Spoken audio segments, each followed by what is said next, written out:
다니엘은 상당히 격동기의 근동 지역에 살던 인물입니다. 다니엘 시대에 그는 수많은 왕을 섬겼습니다.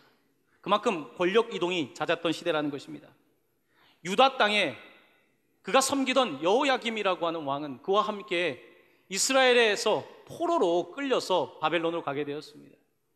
또한 그의 시대에 유다의 마지막 왕이었던 시드기야는 성전이 불타고 바벨론에 끌려가서 두 눈이 빠지고 그렇게 비참한 인생을 살게 되었습니다. 다니엘의 부모님들은 어떻게 되었을까요? 그의 친척들은 어떻게 되었을까요? 아마 그의 부모나 친척들도 전쟁 중에 전쟁통에 목숨을 잃었을지도 모릅니다. 이렇게 유다 땅이 몰락하는 역사 시대를 살아가면서 그는 어떻게 보면 참 행운이었죠. 하나님께서 그를 바벨론의 인재 양성 프로그램에 보내신 것입니다. 어쩌면 그는 고아였는지도 모르지요. 그가 이 바벨론에 끌려가서 그들을 몰락시켰던 느부갓네살 왕의 신하가 됩니다. 그의 꿈을 해석해주는, 사람들이 하지 못했던 일을 하게 됩니다. 그가 인재가 된 것입니다. 근데 그가 느부갓네살 왕만 섬긴 게 아닙니다. 얼마나 권력 다툼이 심했는지. 그 이후에 벨사살 왕이라고 하는 또 왕이 등극하는데, 이 다니엘은 벨사살 왕 때에도 권력이 이동이 되면 신하들이 물러나지 않습니까? 하지만 벨사살 왕 때에도 계속해서 권력의 중심부에 있습니다. 그런데 그것뿐이 아닙니다. 바벨론은 몰락하지 않을 것 같았던 굉장한 제국이었는데 이 바벨론이 바사 제국, 성경에는 바사라고 되어 있는데 페르시아입니다. 이 페르시아 제국에 의해서 멸망을 하게 됩니다. 그때 다리오라고 하는 왕이 이제 서게 되는데, 오늘 여러분이 읽은 본문의 말씀은 다리오 때의 이야기입니다. 다니엘이 15살 때에, 여러분이 읽었던 다니엘서 1장 그 부분은 다니엘 15살 때의 이야기고, 오늘 우리가 읽은 본문은 다니엘이 80세가 넘어서의 이야기입니다. 80세가 넘어서 다니엘이 어떠한 삶을 살고 있는지 우리는 그의 삶의 단면을 바라볼 수 있습니다. 다니엘은 성실한 사람이었습니다. 우리가 15살 때는 뭐 꿈과 환상을 가질 수 있지 않습니까? 나는 이런 꿈을 가지고 있고 환상을 가지고 있고 하나님의 은혜를 받고 나는 하나님을 위해 헌신하겠습니다.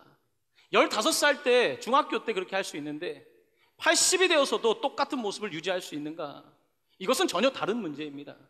많은 신앙인들이 은혜 받을 때 15살 때 혹은 20살 때에는 손을 들고 하나님께 나아간다고 하지만 80살이 되면 어떤 것입니까? 다니엘은 지금 80이 되어서도 놀라운 신앙을 유지하고 있는 것을 보게 된다는 것입니다. 이제 다니엘이 이제 왕국이 바뀌고 나서 다리오 왕 때에 그는 이 주변에 간신배들이 많으니까 이들이 다니엘을 무너뜨리기 위해서 전략을 짜게 됩니다. 어떻게든지 뒤를 캐서 이 다니엘을 무너뜨리려고 합니다. 그런데 성경 다니엘서 6장 4절은 이렇게 말하고 있습니다. 그에게 아무런 허물을 찾지 못했다는 것입니다. 그에게 아무런 그릇됨도 찾지 못했다는 것입니다. 그가 성실했다는 것입니다. 뒤져서 아무리 털어도 먼지조차 나지 않는 그런 삶을 그가 지난 60여 년 동안 이 바벨론에서 살아왔다는 것입니다. 이제 이들이 머리를 짜냅니다. 어떻게 하면 다니엘을 무너뜨릴 수 있을까? 도덕적인 결함이 없습니다. 재정적인 문제가 없었습니다. 여자 문제도 없습니다. 이런 다니엘을 넘어뜨리기 위해서 그들이 생각했던 마지막 그를 무너뜨릴 수 있는 방법은 그의 종교를 문제 삼는 거였습니다. 그가 유대인인데 이 다른 나라에 와서 여전히 유대의 왕인 여호와를 섬기고 있다는 것, 이것이 유일한 공격의 대상이 되었던 것입니다. 그래서 그 신하들이 이렇게 다리오 왕에게 요청을 합니다. 일종의 종교개혁을 하자는 거죠. 다니엘서 6장 7절은 이와 같은 30일 동안에 한번 시험을 해보자는 말을 하게 되는데요, 제가 여러분께 한번 읽어드리겠습니다. 신하들의 목소리입니다. 왕이여, 그것은 곧 이제부터 30일 동안에 누구든지 왕 외에 어떤 신에게나 사람에게 무엇을 구하면 사자굴에 던져넣기로 한 것이니이다. 30일 동안 왕 외에 어떤 신을 예배하는 종교 행위를 하게 되면 그 사람을 이제 사자굴에 넣는 것입니다. 이것이 그들이 고안한 유일한 다니엘을 죽이는 방법이었습니다. 다니엘은 이 상황에서 어떻게 할까요? 이제 현실 정치를 알고 있지 않습니까? 이제는 뭐 구렁이처럼 정치에 능숙한 사람이 되지 않았겠습니까? 60년 정치했는데요. 그런데 이 다니엘은 정치의 맛을 보았지만 현실 정치에 그렇게 쉽게 타협하는 사람이 아니었습니다. 그는 소위 융통성을 발휘한다고 하면서 하나님 신앙을 포기하는 사람이 아니었다는 것입니다. 그는 80이 되었지만 그는 여전히 15살 때에 순수했던 신앙을 유지하고 있었습니다. 바로 그 모습이 오늘 읽었던 본문의 내용입니다. 자, 이와 같은 배경을 가지고 오늘 읽었던 본문의 말씀을 다시 한번 한 목소리로 봉독하도록 하겠습니다. 다니엘이 이 조서에 왕의 도장이 찍힌 것을 알고도 자기 집에 돌아가서는 윗방에 올라가 예루살렘을 향한 창문을 열고 전에 하던 대로 하루 3번씩 무릎을 꿇고 기도하며 그의 하나님께 감사하였더라. 아멘. 15살에 기도했던 다니엘이 80이 되어서도 기도하고 있는 것입니다. 15살에 뜻을 정했던 사람이 80이 되어서도 그 뜻을 버리지 않고 있는 것입니다. 어릴 때 꿈과 환상을 가졌던 사람이 80의 노인이 되었지만 동일하게 꿈과 환상을 가지고 있는 것입니다. 다니엘은 성실한 사람이었습니다. Man of integrity. 그는 성실함, 하나님께서 기뻐하시는 변하지 않는 충성스러움을, 신실함을 가지고 있었던 사람이었습니다. 그의 이름 다니엘. 다니엘이라는 뜻은 하나님께서 나의 심판자이십니다. 다는 심판자라는 뜻이고 이는 마이, 나고 엘은 하나님. 그래서 하나님이 나의 심판자이십니다. 다니엘은 하나님을 믿으면서 왕을 두려워하지 않았습니다. 그가 수없이 많은 왕들의 지배 아래에 있었지만, 그가 수많은 왕들을 섬겼지만 그에게는 항상 왕보다 더 높으신 왕이 있었습니다. 그것이 바로 하나님이었습니다. 하나님께서 my judge, 그가 나의 심판관이라고 하는 사실을 그는 확고하게 믿고 15살 때 가지고 있었던 그 신앙을 지금까지 유지하고 있는 것입니다. 오늘 그의 기도를 보면 이렇게 써 있습니다. 다니엘이 이 조서에 왕의 도장이 찍힌 것을 알고도 지금 모르고 하는 것이 아니라 지금 그가 30일 동안에 종교 행위를 하면 죽게 된다는 것을 알고도 지금 기도하고 예배하고 있다고 말씀하고 있는 것입니다. 그는 자기 집에 돌아와 윗방에 올라갑니다. 지하에 가면 안 잡힐 텐데 지하에서 기도하면 잡힐 일이 없지 않겠습니까? 창문 닫고 기도하면 몰래 하면 되지 않겠습니까?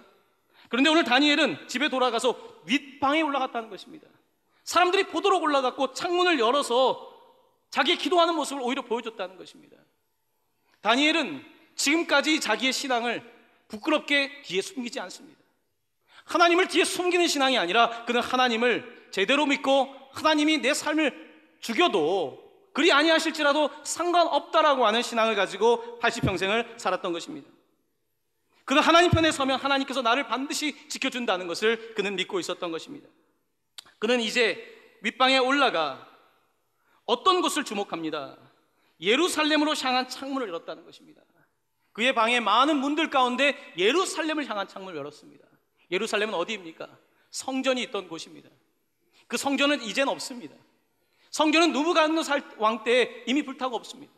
솔로몬의 왕궁이, 그 화려했던 왕궁이 무너졌습니다.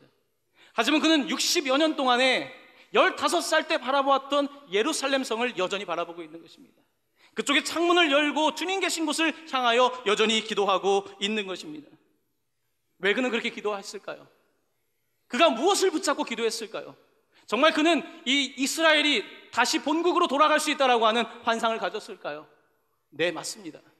그는 하나님의 말씀을 붙잡고 있었는데요, 우리는 그가 붙잡았던 하나님의 말씀을 하나 찾아볼 수 있습니다. 솔로몬이 하나님의 성전을 짓고 나서 하나님께 성전을 올려드릴 때에 이런 놀라운 기도를 했었는데요, 열왕기상 8장 48절입니다. 제가 한번 여러분께 봉독해 드립니다. 자기를 사로잡아간 적국의 땅에서 온 마음과 온 뜻으로 주께 돌아와서 주께서 그들의 조상들에게 주신 땅, 곧 주께서 택하신 성읍과 내가 주의 이름을 위하여 건축한 성전 있는 쪽을 향하여 주께 기도하거든. 자, 오늘 이 솔로몬이 드렸던 기도입니다. 혹시나 우리가 적군에게 사로잡혀서 이제 이방 땅에 가서 이 성전이 있는 쪽을 향해서 주께 기도하거든, 솔로몬이 그때 그런 기도를 드렸습니다. 그때 하나님께서 이렇게 약속을 해주시기를 그는 기도했습니다. 따라오는 49절 50절 말씀을 여러분께 읽어드립니다. 이렇게 기도하면 주는 계신 곳 하늘에서 그들의 기도와 간구를 들으시고 그들의 일을 돌아보시오며 주께 범죄한 백성을 용서하시며 주께 범죄한 그 모든 허물을 사하시고 그들을 사로잡아간 자 앞에서 그들로 불쌍히 여김을 얻게 하사 그 사람들로 그들을 불쌍히 여기게 하옵소서.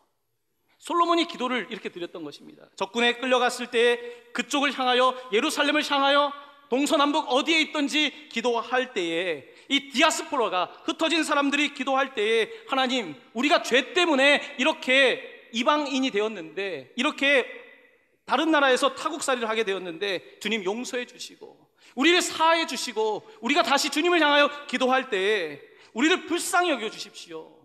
근데 어떻게 불쌍히 여기냐면 그 사람들로, 바벨론 사람들에게 은총을 있게 하시고 페르시아 사람에게 은총을 있게 하셔서 다시 돌아가게 해 주십시오.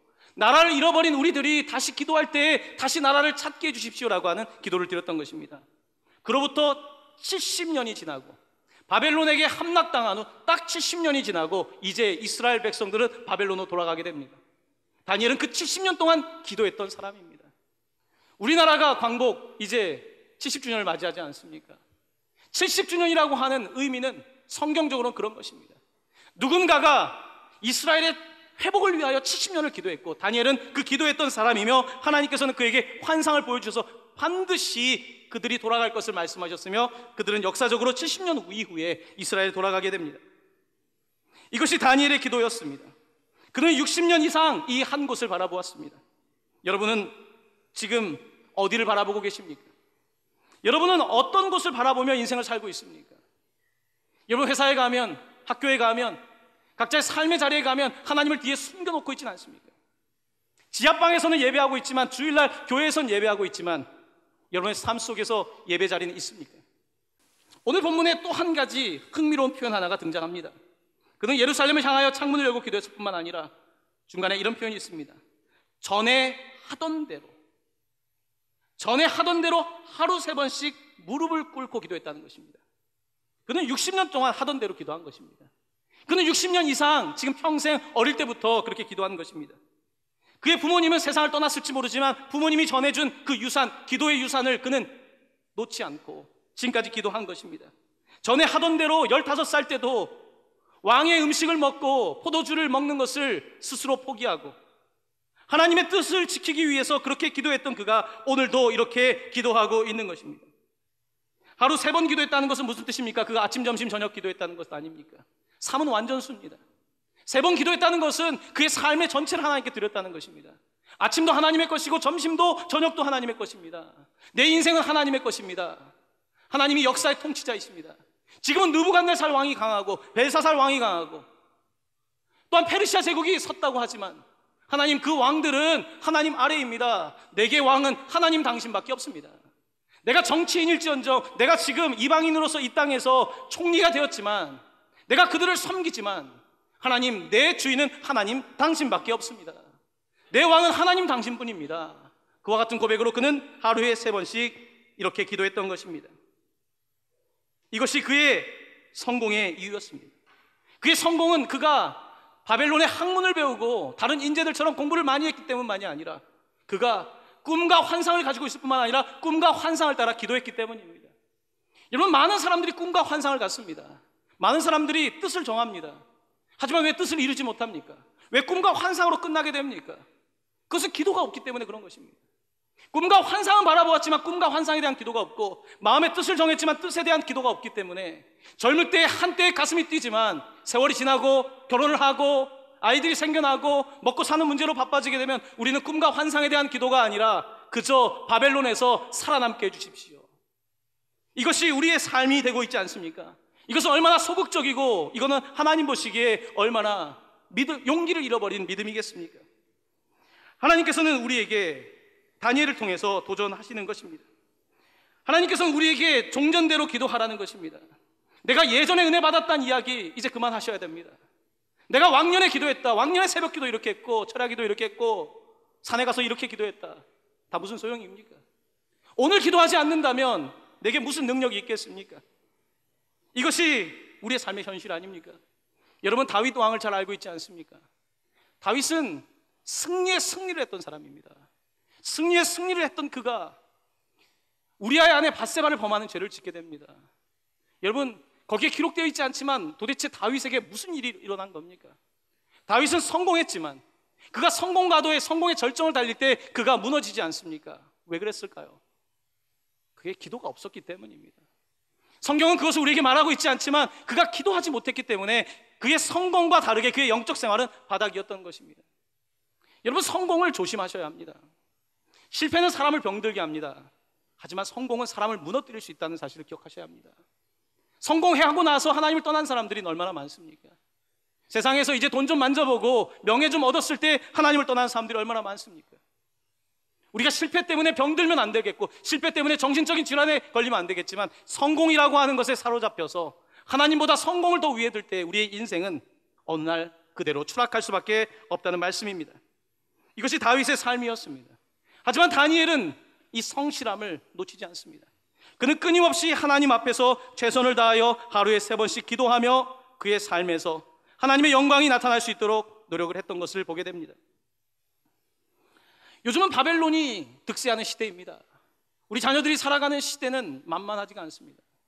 가난했던 여기 믿음의 선배들이 있던 시대는 기도할 수밖에 없지 않았습니까? 배가 고파서라도 기도할 수밖에 없지 않았습니까? 미래가 불투명하기 때문에 기도할 수밖에 없지 않았습니까? 하지만 지금 세대는 어떻습니까? 나름대로 이제 잘 산 나라가 되지 않았습니까? 기도할 이유가 없는 것이지요. 기도보다는 다른 것을 의지하는 시대가 되지 않았습니까? 기도가 필요합니다. 기도가 필요한 것이 아니라 기도는 절대적인 것입니다. 기도하지 않고 어떻게 바벨론을 이깁니까?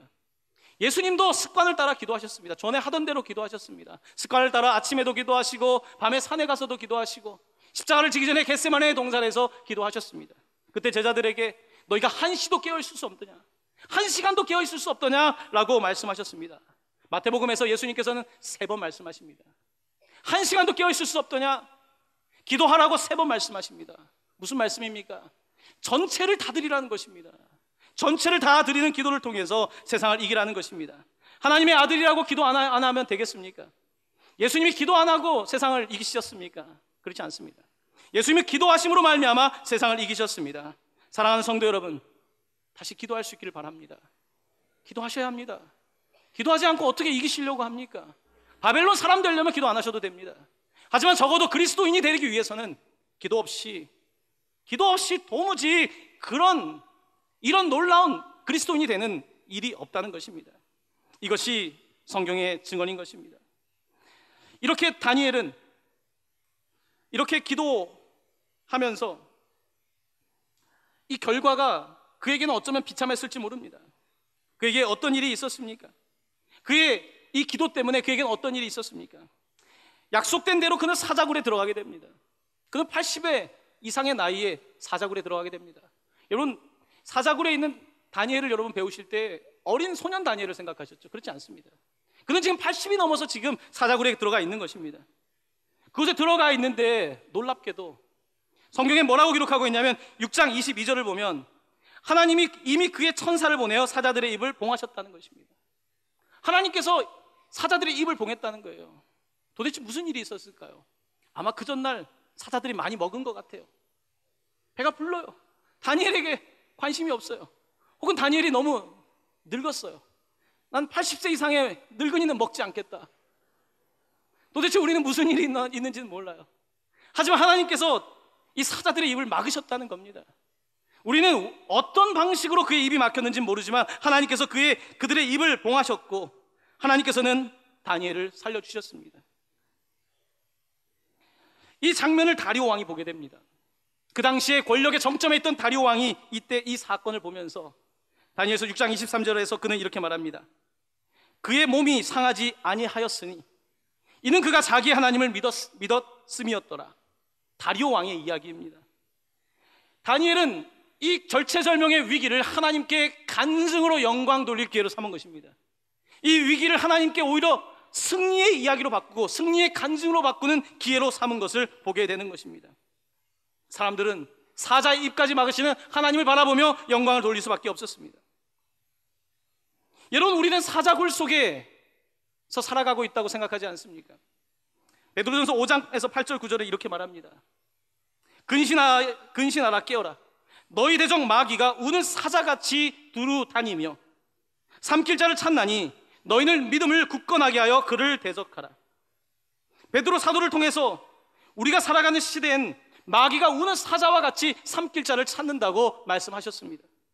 그런데 우리는 사자가 옆에 있는 걸 몰라요. 바벨론 문화에 너무 익숙해졌기 때문에 그렇습니다. 풍족함에 너무 익숙해졌기 때문에 그렇습니다. 기도하지 않아도 내일의 삶이 있기 때문에, 기도하지 않아도 은퇴가 보장되어 있기 때문에, 기도하지 않아도 충분하다고 생각하고 있기 때문에 기도하지 않는 것입니다. 사자가 옆에 있는데 사자들이 그렇게 옛날 사자인지 아십니까? 페르시아 때 사자인지 아십니까? 요즘 사자는 얼마나 교묘한지 아십니까? 얼마나 아름다운 모습으로, 얼마나 멋진 모습으로 우리 앞에 등장하는지 아십니까? 근데 우리는 그것이 사자인지 모르고 그것이 사탄의 모습인지 알지 못하고 그저 그들과 더불어 바벨론 문화에 취해 있는 것은 아니겠습니까? 바로 이것이 바로 하나님께서 다니엘서를 통해서 우리에게 주고 싶은 말씀인 것입니다. 다니엘의 마지막 기도의 모습입니다. 그는 전에 하던 대로 3번씩 기도했을 뿐만 아니라 그의 기도의 내용은 이랬습니다. 그의 하나님께 감사하였더라. 그는 60평생을 감사의 기도를 드렸습니다. 여러분, 감사가 얼마나 큰 능력이 있는지 아십니까? 아침에 하루를 시작하며 하나님께 감사를 하는 사람과 60년을 그렇게 사는 사람과 아침에 눈을 뜨면서 먹을 것, 입을 것만 생각하고 하루를 사는 사람과 1년에는 차이가 안 날지 모르겠습니다. 2년, 3년, 4년, 5년, 60년이 지나고 나면 두 사람의 인생에는 얼마나 큰 차이가 일어나겠습니까? 다니엘이 80세가 되었을 때 그와 함께 공부했던 인재들은 다 어디 갔을까요? 느부갓네살 아래에서 공부했던 인재들은 다 어디 갔겠습니까? 이미 숙청당했지요. 권력을 탐했던 그들은 그 다음 정권 때 다 무너졌겠지요. 한때 명예를 누렸던 사람들은 이미 다 은퇴하고 없겠지요. 하지만 다니엘은 80이 넘어서도 가장 페르시아 왕국의 높은 자리에 왕을 제외한 3번째 손가락 안에 들어있는 그 위치를 확보하고 있습니다. 그것은 그가 정치 술이 뛰어나서가 아닙니다. 현실 정치를 잘 알고 세상에 능수능란한 사람이 되었기 때문이 아닙니다. 그는 하나님의 사람으로 하나님 편에서 살았기 때문입니다. 여러분, 주변에 보십시오. 회사에서 보십시오. 주변에 있는 사람들 보십시오. 누가 오래 살아남습니까? 누가 오래 살아남습니까? 성실한 사람 아니던가요? 성실한 사람이 오래 살아남지 않던가요? 권모술수를 부리는 사람들이 겉으로는 화려할지 몰라도 여러분, 그들의 영적인 삶을 보셨습니까? 그들의 가정을 보셨습니까? 얼마나 피폐되어 있는지 보셨습니까? 오직 하나님 앞에서 성실하게 살아가는 그 사람들만이 놀라운 달콤한 열매를 누리게 되는 것입니다. 사랑하는 성도 여러분, 다시 기도하셔야 되겠습니다. 다시 감사하셔야 되겠습니다. 내 삶에 있는 어려운 문제들, 불평의 문제들만 바라보지 마시고 하루에 3번 감사할 수 있다면, 내가 식당에서 또한 회사에서 단지 몇 분이라도 시간을 쪼개어서 하나님께 기도 드릴 수 있다면, 하나님, 내가 흔들릴 때에 내 마음을 붙잡아 달라고 기도할 수 있다면, 내가 지금 회사에서 어려움을 겪고 있고 사업에 어려움을 겪고 있고 자녀의 문제 때문에 어려움을 겪고 있지만 우리 주님께서 우리의 마음을 지켜주지 않으시겠습니까? 인간이 자기의 마음을 지킨다는 것 허상에 불과합니다. 인간은 자기의 마음을 주장할 수 있는 그렇게 도덕적으로 완결한 존재가 되지 않습니다.